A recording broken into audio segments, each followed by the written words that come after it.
Christophe Colomb, une figure aussi emblématique que mystérieuse. L'Italie, l'Espagne, le Portugal et la Grèce, 4 nations qui revendiquent toute l'origine du célèbre navigateur et explorateur.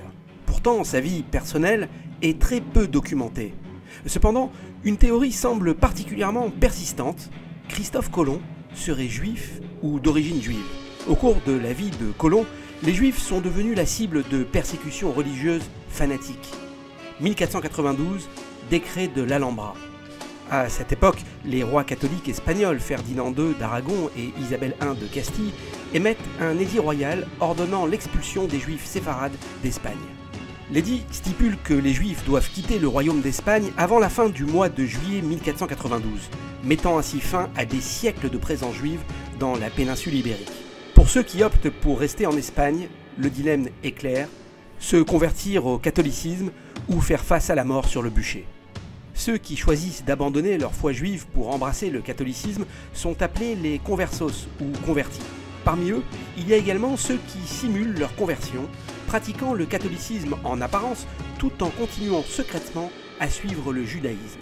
Les Marranos, les Marranes. Christophe Colomb lui-même serait, selon certaines théories, l'un de ces Marranos.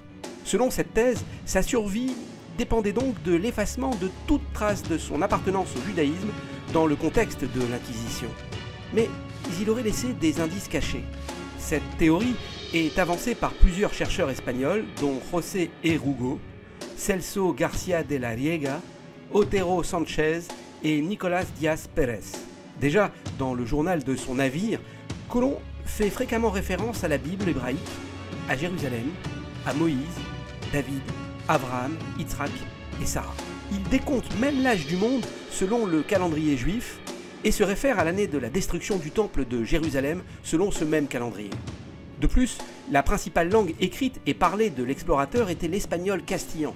C'est ce que conclut Estelle Irizarry, professeure de linguistique à l'université de Georgetown, après avoir analysé la langue et la syntaxe de tous les écrits de Christophe Colomb.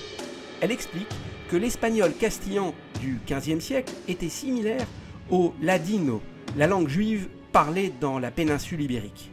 Aussi, dans le coin supérieur gauche des 13 lettres adressées par Christophe Colomb à son fils Diego, apparaissent des lettres hébraïques manuscrites, Bet, He, signifiant Bezrat Hashem, avec l'aide de Dieu.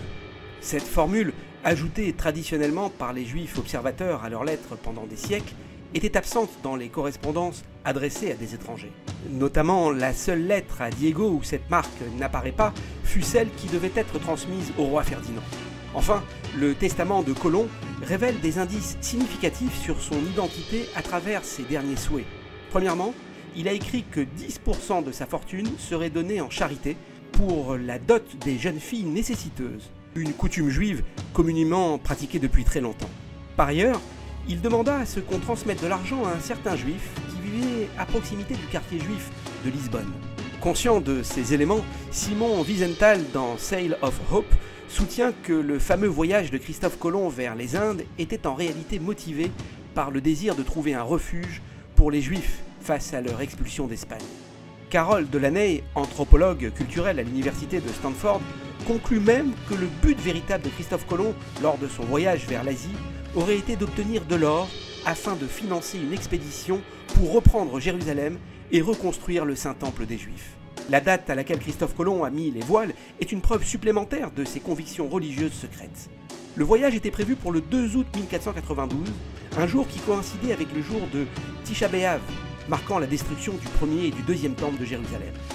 C'est un jour où le voyage en mer est de mauvais augure. Colomb a reporté cette date d'un jour.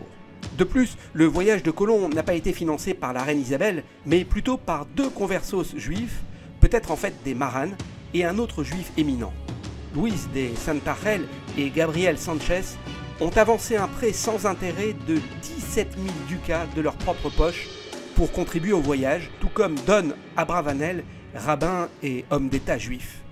En effet, les 2 premières lettres que Colomb a envoyées de son voyage n'étaient pas à l'intention de Ferdinand et Isabelle, mais de Santarel et Sanchez, les remerciant de leur soutien et leur disant ce qu'il avait trouvé.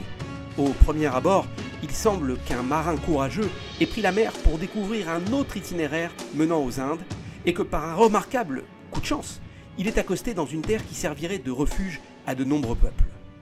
Cependant, en explorant la véritable identité de Christophe Colomb, nous en venons à découvrir un homme dont la motivation première et secrète aurait peut-être été de découvrir un havre de paix pour les Juifs d'Espagne persécutés, et qui fut conduit en Amérique par la main de la providence divine.